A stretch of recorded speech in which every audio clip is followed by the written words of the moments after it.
Fala pessoal, estamos falando aqui diretamente do Startups Fever 2023. A gente acabou de sair da palestra do Alexandre Schwartzman e a gente vai conversar com ele um pouquinho aqui sobre os rumos da economia brasileira e como isso pode impactar, lógico, o cenário para as startups e para as empresas. Schwartzman, obrigado.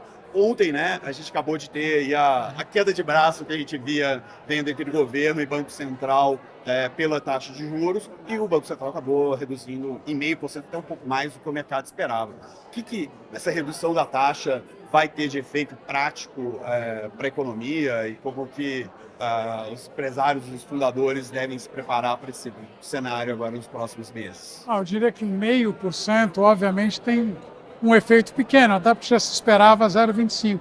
Mais importante é a sinalização que o Banco Central deve prosseguir no ciclo de desafogo monetário, vai continuar reduzindo a taxa de juros, significa que a gente trabalha ali com, provavelmente, voltando para um dígito só de Selic em algum momento ali na transição da primeira para a segunda metade de 2024. Então, deve baratear custo de crédito, modestamente, mas no primeiro momento, mas depois deve impactar mais, isso ajuda a recuperação da economia e, obviamente, baixa o custo de capital das empresas, seja para startups, seja para empresas normais. Seu cara de renda fixa, mas quer dizer, quando a gente fala de ativos de risco e tudo, o Brasil continua sendo o país do rentismo, mas libera um pouco mais de um pouco de menos, risco, né? Um pouco menos, mas a perspectiva ainda é ter uma taxa de juros real muito alta.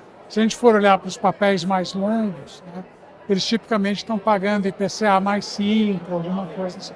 Então ainda é um rendimento real bastante robusto, fica difícil competir. Agora, para reduzir essa taxa real dos juros, a gente precisa entrar, já não é mais uma tarefa do Banco Central, é muito mais uma tarefa do Ministério da Fazenda, particularmente no que diz respeito ao controle de gasto público no Brasil. Você falou, por exemplo, da reforma tributária, né, lá em cima durante a palestra. Você acha que vinga? Você acha que passa? Eu acho que passa, eu acho que fica aquém dos nossos melhores sonhos, mas ainda assim é muito superior ao que a gente tem hoje, até porque, vamos dizer, o sarrafo está no chão. Hoje é muito ruim.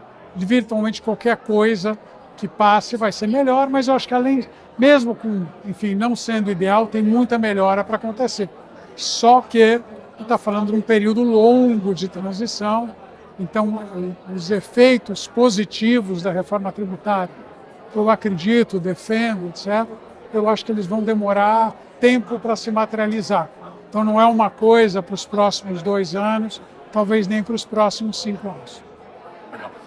Agora, a gente vê números, você mostrou vários números, a gente vê no dia a dia também, números positivos, mas muita coisa negativa também na economia brasileira. Qual que é a sua expectativa hoje? A gente tem que estar mais crente ou mais descrente no Brasil?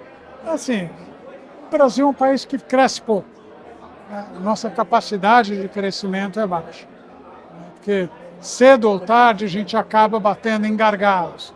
Gargalos de mão de obra qualificada, gargalos de capital, gargalos de infraestrutura, eventualmente até gargalos de mercado de trabalho. E tudo isso, de alguma forma, acaba aparecendo na inflação ou, às vezes, no balanço de pagamentos. O balanço de pagamentos não é um problema agora, o preço de commodity vai segurar. Mas é um país que cresce pouco. E sem a gente reformar esse país, ele vai continuar crescendo pouco.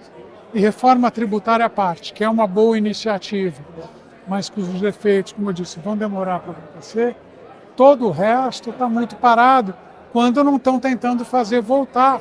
Exemplo, a questão do saneamento. Então, essas coisas, acho que nos condenam a ter uma taxa medíocre de crescimento. Crescimento sempre, né? Alexandre, obrigado mais uma vez aí pela sua presença aqui no FIDA. Obrigado. Obrigado a vocês, continuem acompanhando a cobertura do Startups Fever 2023 no startups.com.br.